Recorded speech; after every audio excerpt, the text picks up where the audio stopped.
Hello YouTube, this is Keith Kevin Kent. How you doing? How you doing? I hope you're doing well. Time again for another Pocket Dump Deconstruction. It's Friday, May 10th, 2019. I am posting this a lot later than usual if you follow me on a regular basis. And that's because for some reason there's a lot of drilling and hammering at my apartment. But I didn't want to miss talking to you guys and showing you my carry for today. It's a celebration. I feel real good today, so you'll see the celebrating with the knives that I chose. So let's talk about it. I'm wearing my Tag watch. It is one of my favorite watches. It's one of my simpler chronographs, but it's just so sturdy. I know. I say it all the time. To me, it's like the Sebenza of the watch world. I say that and some people criticize because they don't like Tag. Some people don't like everything. I think you can always find someone who likes something and someone who doesn't like something, no matter what it is. But I love the Tag. Short smoke. I have to admit, today I'm feeling good, so I might go through 3 of these. But for some reason, I just love, I love the Ramon Alones cigar. I love the size. Sometimes, and I don't know why, it's not scientific. I'm sure if I look up a YouTube channel, there'll be a scientific reasons for why I choose the Cuban cigars I choose. But sometimes I just want a smaller smoke to just think. Every time I smoke a cigar, it just helps me to think. And then put it down. And if I want another, I'll do another. I just love that. I promise you guys, Shown Design pins, I'm coming at you. I'm going to get more of them. I want some of those clips. I'm trying not to. I have so many ongoing collections in this little apartment. Knives, coins, movies, books, first edition, all kinds. That it's time to stop doing it. And I've been close at times wanting to do pins. But I'm not going to. That's why I only have 3 Shown Design pins. This one is the brass one. And I always talk about I love how the wear on the outside. So I wanted to show you the inside. The outside used to be all that shiny and nice too. But I love that. It just gives it character. Doesn't it? Really like that. Today, it's the bluest of blue scotch. I told you I'm celebrating. At some point, we'll figure it out. Oh, I have camera collection. I got to get off my butt and shoot with lenses and stuff. I'm going to share all my collections with you guys. I think in the next, definitely in the next month or so, in the next 4 months, you're going to see new content come to the channel. We're going to use this same channel. We'll take advantage of the weekends. I know, you've heard it before. This time I think I'm going to do it because I want to go through all these collections and take inventory. It's my 60th birthday in July. I think it's time to take some serious inventory right before you turn 60. The coin, Mark Twain coin. They're celebrating Mark Twain's 100th anniversary in 2016. Just a real nice coin. Again, from the U.S. Mint. I used to go hog wild collecting coins. Silver and gold, platinum, palladium. I collected those like I collect knives or I collect anything. I just get in this run where I just have to have stuff. And then silver went to $50 an ounce for only the second time in history, and the first time was because a couple of brothers, their name just escaped me, ran up the market by buying up a lot of silver. The other time, it was just a natural thing, and it went up, up, up, up, up. So I had to and gold was at 1,500. And if you look at the prices now, that was, they were at their highest, so I had to let go. But I saved some pieces that I love, and then now I'm collecting slow but sure. That means when the mint releases, whether it's a commemorative 1 ounce or the new Silver Eagle 1 ounce, I pick it up, and all of a sudden I've got a whole bunch of collections. By the way, I kept all my Silver Eagles. Silver Eagles are the U.S. 1 ounce coins. That's my Coach wallet. I have a lot of Coach leather. That's why, from when I consulted way back when. So I'm going to do a big inventory, and I'm going to find a way to do it for you. I'm going to do it on the weekends because I know a lot of you just want the knives. Some of you love the knives and the cigars. This other stuff you could care less about. But let's see. The wallet. This is Word Notepad. And this is by far the least expensive knife that I'm carrying today. By the way, my keychain knife is always the least expensive. It's the smallest, the least expensive. If you notice, if you've been following me for any time and you've seen what I call trimming, when I trim down my collection, I sell knives to this channel. You notice I don't do small knives. I love small knives.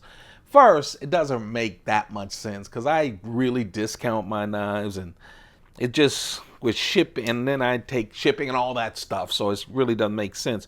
But also, I love small knives. I love keychain knives. Someone asked me the question, could I show them my cigar cutters? Because if you're not familiar with cigars, especially handmade ones, you need to cut off the tip, right, to smoke it. And I actually do have some fancy cutters, but actually, here's the thing.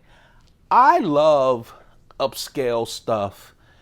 I love simple stuff too.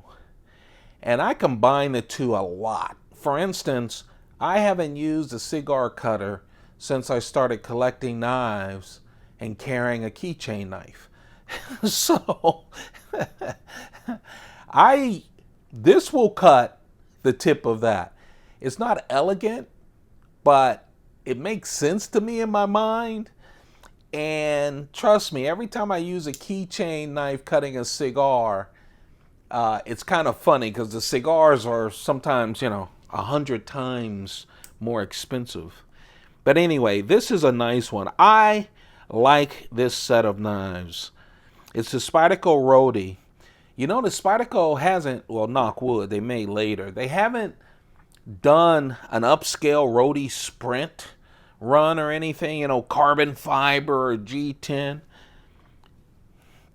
The Roadie from Spyderco came about because the TSA, the airport folks, after 9/11 and they banned all knives, they actually put out a request for proposals for the knife that they might allow on planes. Now later they stopped that. They still don't allow knives on planes.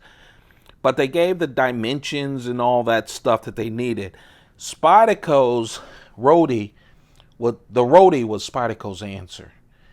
And then even when they canceled it, Spyderco said, wait, we sell overseas. There's a market for these small slip joint knives.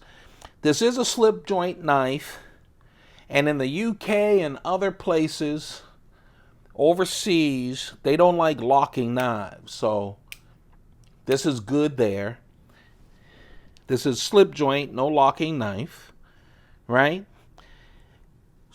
Usually 3 inches or smaller is good too. This is a 3-inch knife because remember, you measure from the top of the handle to the tip of the blade. 3 inches. The cutting edge is just 1.7 inches because even on small slip joints like the Roadie, Spyderco likes to have that forward choil. See? 50-50 forward choil to protect. That finger's right there at the choil that stops it from going over. The entire length is just 5.1 inches.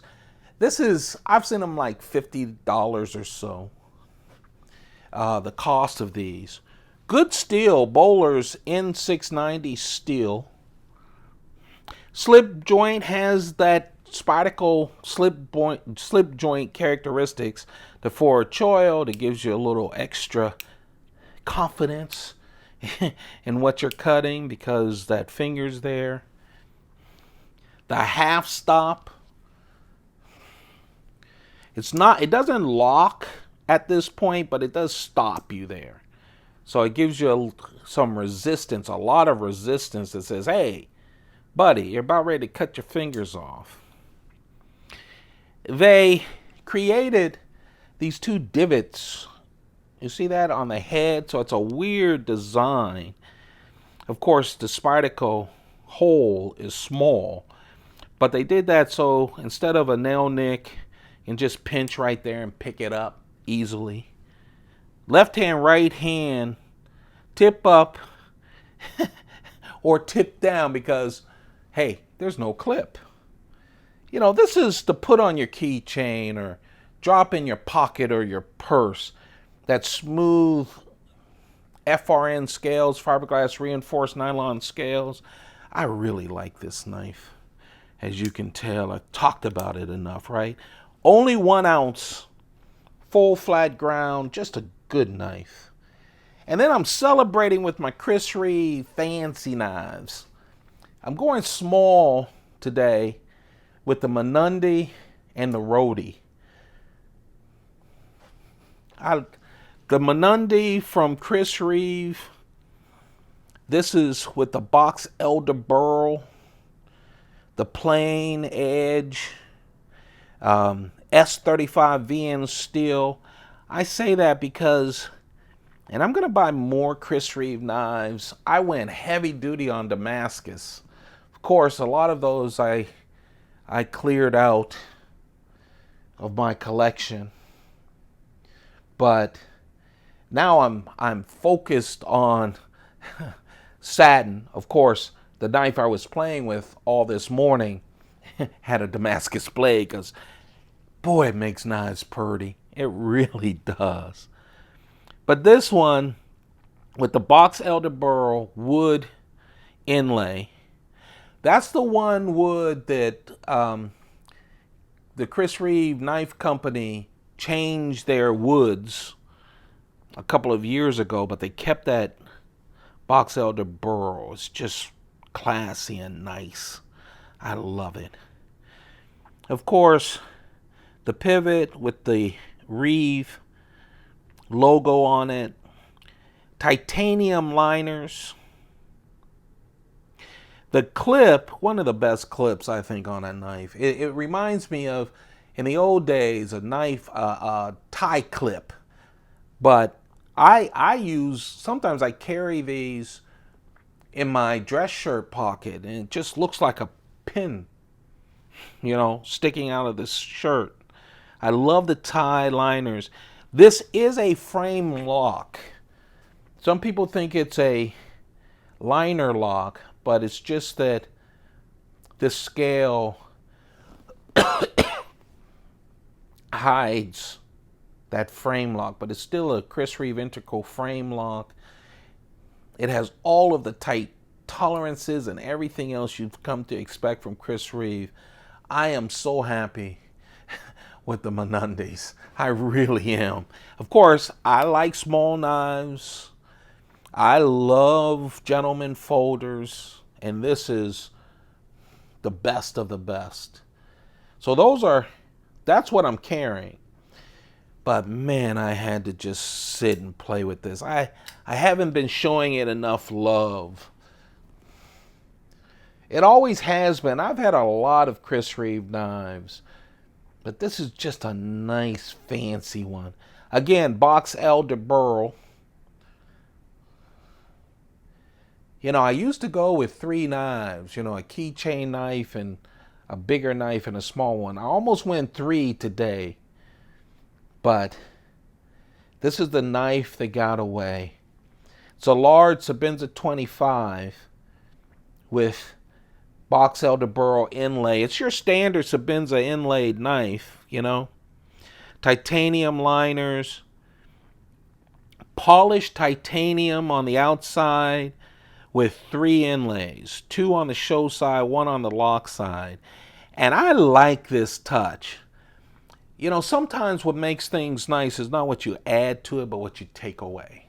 And I love that Chris Reeve doesn't mess with the lock bar or the clip. I just think it's nice that way. Nice and classy. The micarta inlay Chris Reeve knives are the only inlays that don't have polished titanium. They keep it just plain tie with the inlays on top of it. I like that change too. And the only time I've seen a Chris Reeve knife mess with the clip and a Sebenza 21 mess with the clip and I just lost my thought. Brain fart from an old guy. Oh, I got it. Okay. They don't do anything on the clip, whatever, except for the Star Benzas. The Star Benzas, they actually carry that pattern on both the clip and the lock bar. But, oh, is this pretty? You got ladder Damascus blade. Just, oh, hello. I felt good playing with that. And knives can do that for you, you know? This is as close to an art knife as you can get. At least as I can get. I've seen some art knives that are way crazy. 3.6-inch blade, total 8.3 inches. Of course, the ladder Damascus, the tie liners. It weighs 4.7 ounces. Just a real nice knife. So I brought out my purdy babies, but I'm carrying small carry, small smoke, but all 3 of those things will have a huge impact. I appreciate all of you guys. More stuff to come, I promise you. I just look at all this stuff in this apartment and I get tired just looking at it. So it'll be fun. You guys have a great day. Hey, take a couple of minutes. I've been doing it for 2 weeks straight. Just sitting, turning off the social media, finding a time when it's quiet. You know, I know with family and life, everything is rushing all around, but men don't do this enough because everyone calls us selfish or standoffish or whatever, or we're watching sports or something, right? But just sit. Take some time to yourself. Do it on a regular basis. Believe me, if I had done that, I would have been a better father, brother, son, friend, everything. I hope you guys have the best time of your lives this weekend or whenever you watch this. You have a perfect day. Keep those pockets full. Goodbye.